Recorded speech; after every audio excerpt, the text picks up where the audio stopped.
Hi everybody. Today we will talk about how to fix or how to solve Roblox bed image.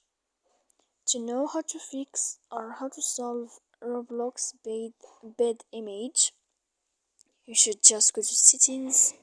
Here in this page we click apps, default apps, app settings. When you'll find this page you will search about Roblox until you will find it. Then we click on first stop and we click OK. Here we go to click storage.